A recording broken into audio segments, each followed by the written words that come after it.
All right, good morning. I'm Dave Osborne. I want to welcome all of you to our breakout session called Solar, Just Not in California. I'm a general organizer and I work with Don Zampa and the District Council of California vicinity. I've been working in the solar industry since 2013. Today, we're going to talk about the solar market and the legislation that helps drive it. In California, we've secured over 200 projects, generating millions of ironworker man hours, which will produce well over 220,000 megawatts of solar energy. Today, I've invited Ross Templeton. He's the political and legislative director for the Ironworkers, and Garrett Bean, managing director of development for Birch Infrastructure. Before we get started on today's presentation, we're going to play a short video that shows what the Ironworkers are currently doing in the solar industry.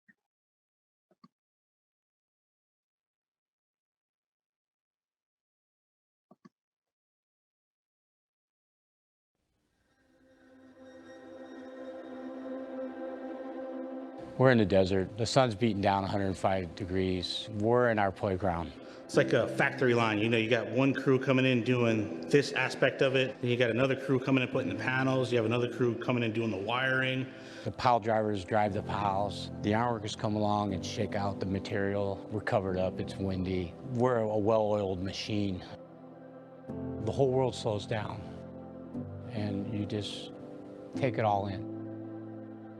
The grid hasn't been changed since 1890, and about 10 years ago, this transformation started where everything's changing. The two fastest growing jobs in the world right now are wind technician and solar installer. It's creating economic growth in some of these areas that have been hardest hit by the recession. When you're not working within your boundaries of where you live and you're driving long hours, you barely have time to get home. You eat dinner at 9 o'clock at night after you take a shower. You might get 3 to 4 hours sleep. Wears you down. The solar industry and S-Power has afforded us to stay close to our families. You can get home in time to go watch your kids play sports. You can have dinner with your family. Having a father at home or a mother, a lot of our single women have been able to take care of their kids now, with a better union wage. That's a big deal. That gives all the guys in that area a chance in the desert. So the solar industry has been amazing. S-Power started with one project with the IBW. We've grown that into over 30 projects. They've trained over 3,000 new electricians in that area. There's 7,000 electricians that have worked over the last 10 years. We really are here for being part of the community. We're not going anywhere. S-Power is not going anywhere. They're invested. IBW, we're invested, and our members that live here are invested. We've had a gain in our membership, seeing everybody getting those opportunities, especially close to their house. That's what really kind of drives me to keep pushing forward. We've put over $150 million in wages into the pockets of those community members, and that goes into every business in the Antelope Valley. We seek out veterans, we seek out formerly incarcerated individuals, we seek out every race, color, and creed, and we train them up and give them a career, not just a job. From where I'm from, a lot of people, I think I'm like the only person I know from where I'm from that's actually doing something better with my life. And I want to inspire other people like me or that come from the same place that I come from. I want to inspire them that there's other options, there's other things to do. Discovering this program opened up there's no limits. I could go anywhere from here. It's actually cool because, I'm pretty much shaping the landscape. And then I get to see it every day because it's right in my backyard. Literally, I'm like, the nearest solar field was about 2 streets up for me. So it's definitely nice to see that I'm making an impact in my community. You can be an electrician and work solar. You can be a laborer, an operator, or an iron worker. It's very important that we support S-Power, important that we support our unions, because our unions demand skilled craftsmen. And the generations after us are taught, you must show up, you must work hard, you must make yourself proud and make a name for yourself. It's started so many careers, this solar industry. It has really turned around thousands of lives.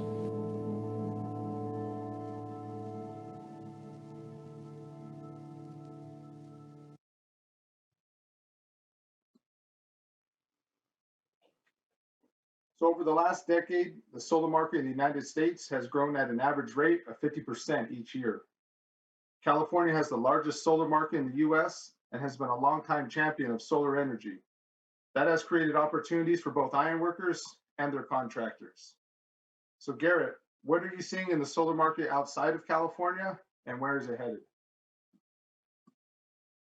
Dave, thanks for the introduction real quick, and it's a pleasure to be here with you and the team and Impact today. I think what I really see in these other states is opportunity. I think that video that we worked on with the iron workers and IBEW really captures what we're seeing in today's solar market. We're seeing transformations in the energy grid that Jim Wilson talked about that we haven't seen since the 1800s and 1900s. So solar is creating an opportunity for locally sourced power in every state, and that's being propelled by some of the best trades and labor unions in the industry. So you and I have seen growth in the industry since 2010. A lot of that initial growth was driven by renewable energy portfolio standards, which is essentially labor-backed legislation and policy that created thousands of jobs in California. We also see these types of policies continuing to move today into areas like New York, Ohio, Virginia, Arizona, and many more states that Ross is going to touch on.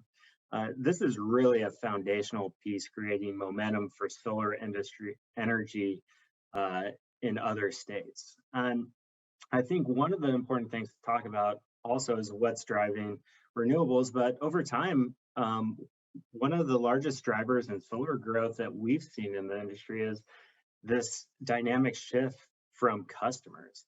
Some of the largest, over 250 of the largest companies signed on to go 100% renewable energy, with one of the largest components being solar.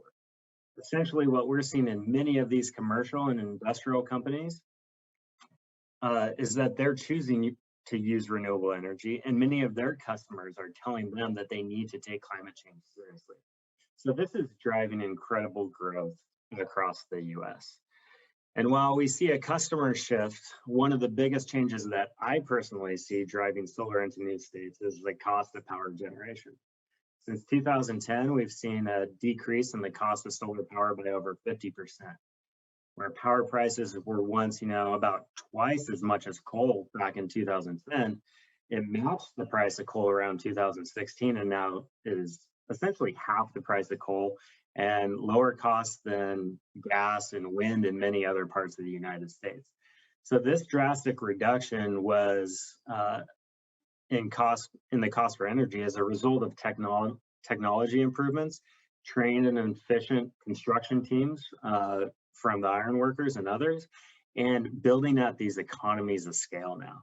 So this is making it cost effective to install solar in areas like Pennsylvania or Michigan, where we haven't seen a ton of solar opportunities before, but now we're starting to see it expand to these other states. So it's coming soon.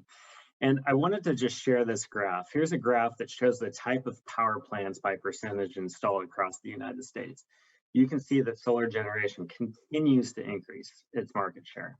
And now solar power plants are actually the majority of new power plants being installed across the US. The solar facilities are the ones on the bottom, as you can see, increasing now its market share to up to 43% of all new electricity generation capacity added in the US. So you don't want to miss this opportunity if you're an iron worker.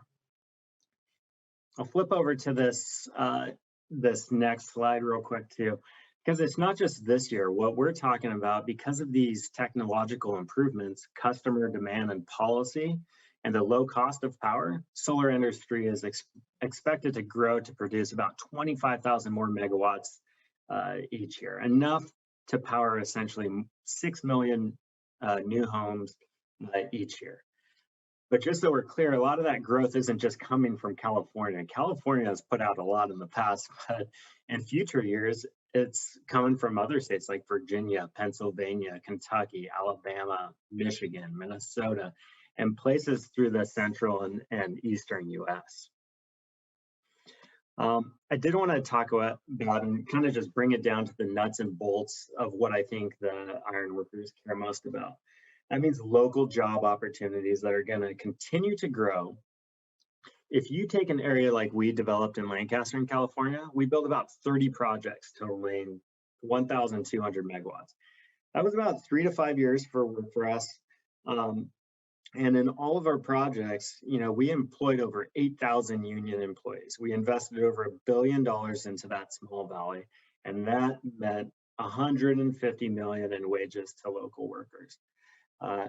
60 full-time operational jobs that spread across different crafts. And that's going to translate at a much grander scale as we start seeing this explosive expansion into these new markets. In a typical day, we had iron workers out there doing all the rigging and hoisting. They were shaking out and delivering all the material across the site, installing every row of racking and torque tubes that the panels sit on, and then welding, fabricating, and making sure all the motors and tracking systems were functioning. It's an immense amount of work. And as a developer, we couldn't be more thrilled with the craftsmanship that the iron workers were really bringing to our job site. The industry is growing. Here's a project that I developed. It's a 500 megawatt project, over 12 square miles, which is massive, about 3,000 of it, which was buildable. It's employing over 700 men and women for over 2 years straight. With 2 projects, a similar size right on its heels, you get an idea that this is only growing, and there's a ton of opportunity out here.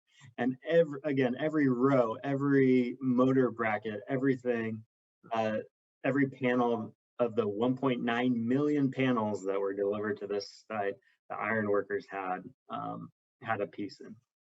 So the industry is growing, it's expanding, and at the same time, developers that are building out these solar facilities are also building battery storage facilities and substations to enhance this grid reliability. So the industry is continuing to change and adapt, and it's something we need to continue to work on with the iron workers to make sure everyone's trained, ready to go when these jobs hit. Lastly, I think to just put a little plug in, to really develop these projects and create these jobs, we need all of the iron workers' support. To get involved, I'd suggest paying attention to local projects and policies in your state, working with Ross, working with Dave and team, but really supporting projects and at the local level where you can, and building those relationships early on with developers like your team did in California, and contractors, and iron workers can get those skilled trades that we need on the job when we're breaking ground. And it's important that you're ready to do it. And I love this slide because we were really having a hard time getting a project through. We had a project across the street going in with hundreds of workers on it, and they all just marched across the street to this community meeting and really gave the supervisors and the county officials the backing and the confidence to continue to support these projects because the iron workers were willing to show up and help me get this project across the line. And that meant another 9 months of work. Overall, I believe the opportunity is huge across the U.S. and that the iron workers are going to be a part of it and in a huge position to do so with your leadership team. So hopefully that answers your question. I expect to see it going across the states in the future and expanding at a rapid pace. Thank you, Garrett. Appreciate it. So there have been 3 types of legislation that have increased solar energy across the United States: financial incentives, mandates, and future clean energy goals. Ross, can you touch on each one of these? Talk about clean energy bills such as California Senate Bill 100 that passed in 2018, and if you're seeing any similar bills like it throughout the U.S. Absolutely, and thank you, Dave. Well, so really, government, as you say, has a lot of different tools to help encourage renewables like solar, and also a lot of ways that it can help make sure that jobs that pop up in the renewable solar space are good union jobs that are going to iron workers. First, and kind of at the most basic level, it can set goals. Joe Biden, for instance, came into the administration with a goal of having a zero carbon electricity sector by the year 2035. And what that does is it sets a signal. Unions and businesses can start training and investing to meet that demand when it arrives, and also gives a framework for different agencies and legislatures to write laws and rules that work towards that particular power goal. So that's kind of the first tool they have in the box. Second, government can create renewable power standards. These are mandates for utilities in a state to buy a certain amount of their power from renewable sources like solar. This encourages developers to jump in there, fill the space, and meet the demand that they know they're going to have to make from these utilities. And third, government can offer financial incentives. This is pumping cash directly into these projects to make industries like solar more competitive. And it can come in a lot of different ways. There can be direct grant funding for demonstration projects, new technology. You can also have tax credits in order to help fund these projects. And a great example of that is the solar tax credit that benefits most of these projects nationwide across the country. Now, in practice, these tools tend to work together. We'll take your home state, Dave, of California, for example. Back in 2002, California adopted a renewable portfolio standard. This kicked things off. They told their utilities, you got to buy a certain amount of power from renewable sources. The solar industry started running, and that's really the reason that they're at the head of the pack right now nationwide in solar development. Now, y'all kicked things into high gear a couple years ago when you passed Senate Bill 100. What that did is it jacked up the renewable portfolio standard even higher and required the state to be 100% clean energy by the year 2045. Now, that's a mix. There's lots of clean power sources, from nuclear to hydro to fossil fuel generation with carbon capture technology, but solar is going to be a big part of that. And that's going to drive continued growth in that industry for a long time to come. Like we say, solar is not just California. We're seeing action all over the place. North Carolina, back in 2008, adopted a renewable energy standard itself. And combined with tax credits, that helped it kickstart its industry, and it's now the regional leader in the South for utility scale solar. Other states are trying to catch up. And in fact, the fastest growth we're seeing in the United States for solar right now is through that Sun Belt. South Carolina, Georgia, Florida, Texas, Arizona, all these states have a huge amount of solar work coming up. These are purple or red states, so we got to be able to work in a bipartisan manner in order to help get there. On top of that, beyond that region, we're seeing solar legislation everywhere. Our office is tracking solar bills in Maine, Connecticut, Alabama, Indiana, Maryland, New Mexico, you name it. There is a slice of the pie for everybody in the country here. Now, on the federal level, as we said, Biden has the 2035 goal, and he's put some muscle behind it with a sweeping set of executive orders to encourage action on climate change. He has an Office of Climate in the White House that coordinates across the whole federal government. He has a climate czar to direct it, and a council of different heads of agencies in order to make sure every part of government is working together towards this goal. There's the folks you would expect to be on it: the administrator of the EPA, the Secretary of Energy, but it also includes the Secretary of Labor, Marty Walsh, and that's extremely important. The Biden plan doesn't just call for developing green jobs, it calls for making sure these are good union jobs. And having Marty on that committee helps to make sure that that policy is pointed in that direction.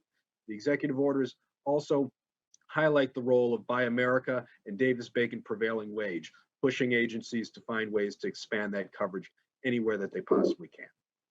Now, on the legislative front, real solid green jobs and climate change legislation is way overdue. We are catching up from behind as a country in the United States. One of his last acts in office for Donald Trump was signing an extension of the solar and wind tax credits that did not include Davis-Bacon prevailing wage. That's a problem, and our goal is to fix it. We have bipartisan support here. Last Congress, the Republican-controlled Senate Energy Committee moved legislative language that applied Davis-Bacon to new renewable projects, and we want to build on that momentum in this coming push for infrastructure. We talked about it during the general report. We're going to see infrastructure legislation. We're going to see climate and energy legislation. So leaning in and working with folks on both sides of the aisle to make sure that that there's major support for renewables and that has solid, strong labor protections on it is our priority this Congress. Hope that answers your question, Dave. Yes, it does. Thank you, Ross. So Ross, one more thing. How can the local unions in our audience use politics to help capture the solar market in their area? Well, in two important ways, solar is just like any other issue in politics. Local's going to have the best bang for its buck if they're starting on the state and local level. You want to be able to leverage your local politics, use your relationships in the counties, use your relationships in state government in order to succeed there. The other thing where it's like everything else is that politics isn't necessarily a magic wand. It's just one of the tools that we apply to the problem in order to solve it. You want to start by working with your contractors, working with impact, get to the point where you're able to bid and man these jobs, because when it comes to politics, the most important thing in effective lobbying is to have credible knowledge of the industry in order to lobby effectively on it. When you're in that spot, I'd say get in front of elected officials. Talk about solar projects in the area. You want to tie this back to jobs in their constituencies. Make sure that they understand how it benefits their districts and their voters. You can come to the political department. We're happy to help you out with advice on any kind of policy or issues or bills that might be in your area. Talk over strategy, whatever you need. We're on call for that. And you want to end up being the go-to expert for elected officials when it comes to solar and specifically getting these projects built. We want them, when they think of solar, to think of the ironworkers. Next, I'd say become familiar with the permitting process in your state. Solar is just like any other project. It needs to jump through a bunch of hoops in order to actually get built on the ground. So find out, does the governor have a role in the process, or the governor's Office of Environmental Quality? Is there local oversight? Are there hearings where we can send in ironworkers to argue in favor or against the project, whatever the case may be? You know, these are all points where we can have some influence over the project, rub elbows with the developers, and build up a productive relationship to get these projects built and built union. Now, I'd say we want to use solar as an opportunity to make friends. You know, I think as Garrett said, this is a great time to talk about developers on projects that are coming forward. It's always more effective for our union to be walking in on the same side of the table to these meetings with elected officials, with the developers, with the contractors. It sends a great message on both sides of the aisle, Republicans and Democrats, that we are for jobs and we're for development in this industry. So build those relationships and recognize how valuable they are politically. Likewise, there's some opportunity with community groups and green groups. We butt heads with green groups all the time. That's not going to change. But there's a growing awareness in the environmental movement that it can't just be about going green at every cost. We need to make sure that action on climate change and growth in renewables actually improves people's lives. It's called climate justice, and there's a role for apprenticeships and good union jobs in there. So where there's opportunities to build some alliances, work together collaboratively with community partners, let's take it. There's no reason to close the door unnecessarily. And of course, like any other issue, we want to be working together with the trades and other unions, have a united front among labor. So if this isn't a conversation amongst the building trades in your area, I recommend putting it on the agenda and seeing if we can find a way to work together with the electrician, with the operator, the laborer, whoever else has a stake in this pie to make sure that we're getting this all done union. Now, beyond the local level, local unions can do quite a lot to help us capitalize on this opportunity with the White House. Our conversations with the Biden campaign started very, very early, before we even came on board with energy policy. During the campaign, we had a seat on their climate advisory committee after they won the election, but before they were in office, we had sit-down meetings, Zoom meetings, of course, with the teams who were putting together policy for EPA, energy, Council on Environmental Quality, all of these parts of the administration that have a stake in this, and we're continuing to be a seat at the table now. And local unions, by going out there, representing us on solar, getting in front of their members of Congress, and demonstrating that we can get this work done, have a very valuable role to play. I get a ton of mileage from some simple cell phone pictures I have of apprentices over at the Ironworkers Training Facility in Henderson, Nevada, working on a solar mock-up. Being able to prove that we do this work actually on the ground gets us in these rooms and gets us to have these political conversations. And I think that coordination between locals and the international is how we're going to succeed in grabbing market share in the solar industry nationwide. Thanks, Dave. Thank you, Ross. So we're going to take questions and answers here shortly. Please start typing any of your questions in the Q&A box by using the Q&A icon at the bottom of your screen, and Kevin Burns will assist us with those questions when we get there. So I do have one last question before we open it up to the audience. Considering the recent policy decisions that Ross has discussed, Garrett, how do you see policy impacting solar development over the next few years? Yeah, I think the way I see it affecting renewables and the policy really being implemented is it's going to accelerate renewables into the marketplace.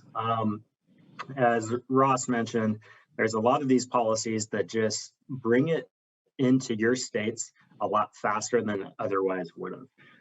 Some of the policy decisions around transmission and infrastructure build out are going to make projects and regions more accessible where there otherwise wouldn't have been.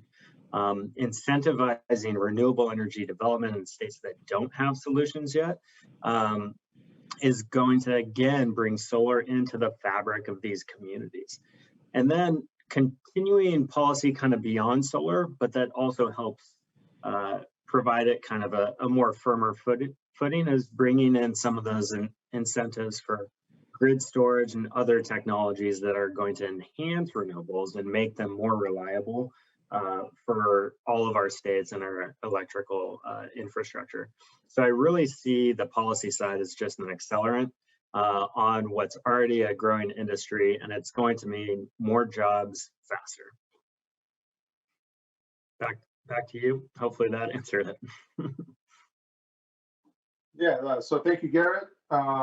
Kevin Burns, we'll go ahead and start taking questions and answers from the audience. If you'd like to assist, we greatly appreciate it. Very good. We have a question that just came in from Glenn Lovell. So he's asking further recommendations on strategic engagement with environmental groups for expanded renewable and smart growth policy locally. Maybe, I don't know if Dave or Garrett, you want to answer that? Kind of looking for, how to engage these environmental groups. How did you go about it there in California, Dave? Yes, I'll briefly touch on it. I won't get too involved because it does involve a lot of behind the scenes work, but there's a coalition with multiple trades. The IBW, the ironworkers, the laborers are involved as well. And we have an attorney who tracks these projects at the permitting stage, works with the developer to secure an agreement to have good union jobs on all these projects. That's what's made us the most successful in California, is coming together with other trades, creating a coalition, tracking them at the planning and development stage, reaching out with good developers. S-Power was always a friend with ours from the beginning. It made those projects really easy to get it done. That's how we did it. Ross, you may have a little more insight, or Garrett, you can elaborate as well. Yeah, certainly. I would keep in mind, Glenn, that if you don't hate someone else at the table, it's not really a coalition. So reaching out, having some conversations with people that you've had an antagonistic relationship with in the past is how we're going to have to do it.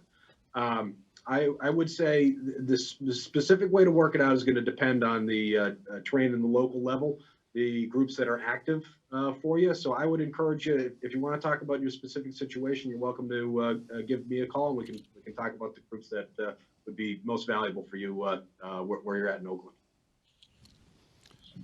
Another question that came in was from Chris O'Keefe.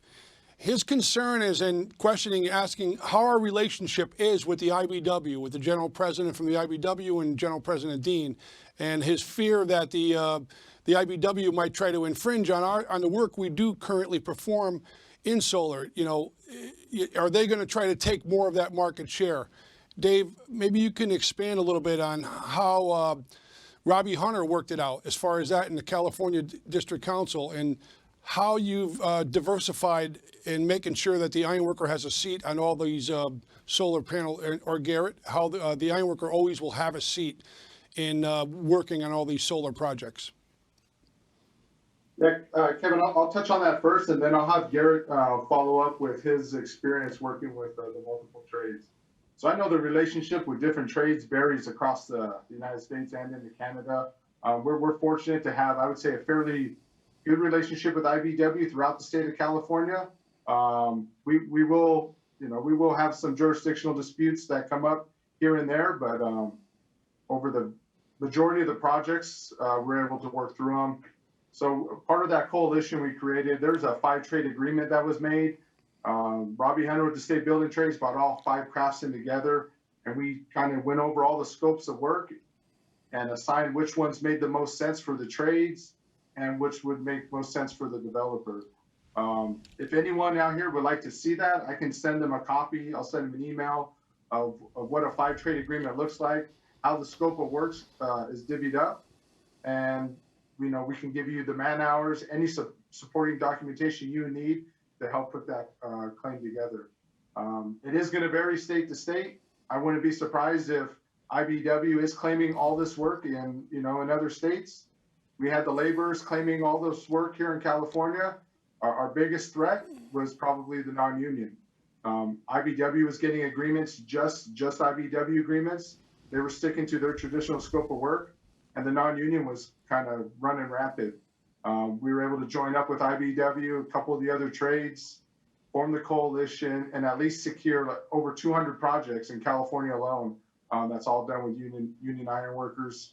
You're going to have your fights here and there. I'd rather be at the table arguing with IBEW over a bracket or a piece of iron or a little dampener than trying to battle the non-union we don't have a seat at the table with them.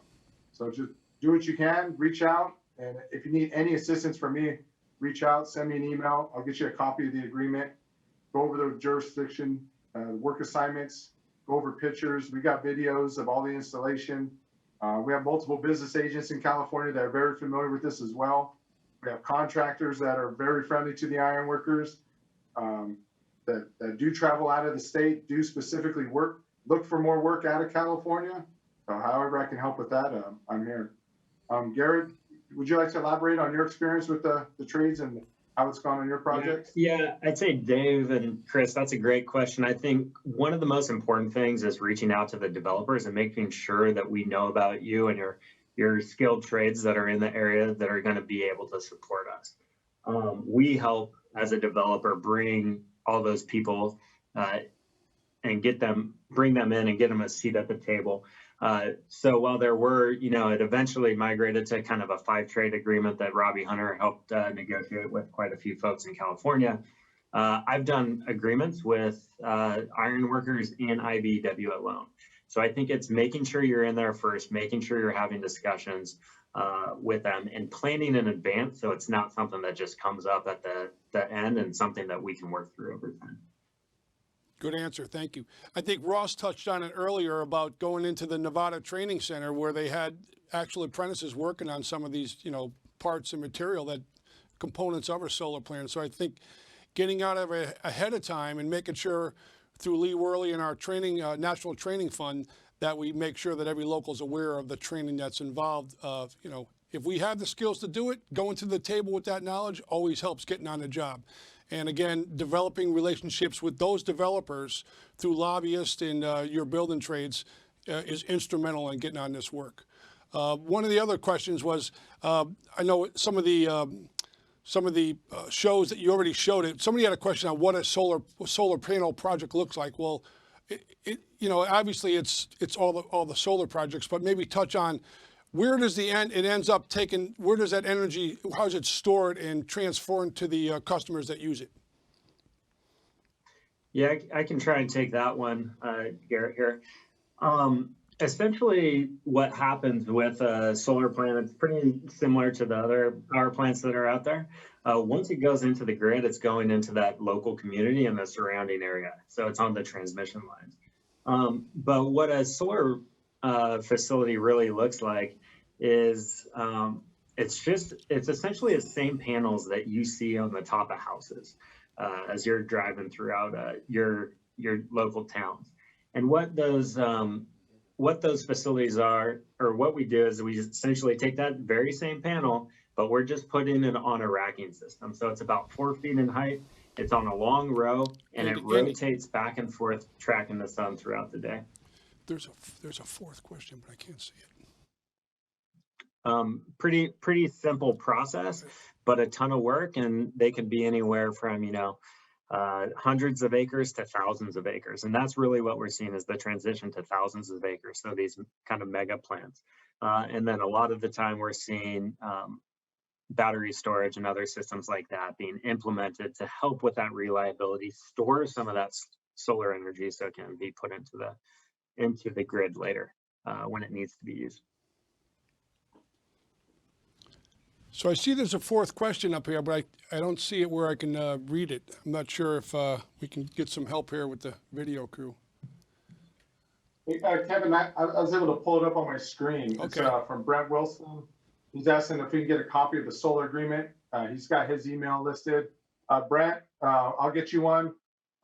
There's my contact information will be shared. You can send me an email, or I'll get with IT when this segment is over, and I'll get you one by the end of the day. But yes, we'll get you it. Mr. Council President meeting scheduled in the near future. So this will be part of the agenda, making sure that every district council president shares that CBA, Dave, and we'll have that conversation. With this current administration, we're going to see a move on more solar power. So the ironworkers are positioned perfectly with the training and skills we have to get on these projects again. So keep up the good work. And Dave and Ross and Garrett, outstanding, informative presentation. Thanks. If you wanted to have some closing remarks, Dave, please do so now. Yeah, I'll close out. I just want to thank everyone for joining our breakout session today. And our three guests, Ross Templeton, Garrett Bean, and Kevin Burns. I do apologize if there's any questions we're unable to get, whether through technical difficulties or not, but we'll share our contact information, and please send them to me, and we'll follow up as soon as possible. As you can see, the solar market is real. It has been around in California for quite a while, and it is expanding throughout the United States. There is a ton of man hours to capture for our trade, and we need to go as aggressively as possible and capture as much of this work as we can. If you need any assistance or like any further information regarding the solar industry, please reach out to myself. You can reach out to Ross, and Garrett Bean has also offered to reach out to him as well. That's all I got. Once again, thanks everyone for joining our session, and we'll see you shortly.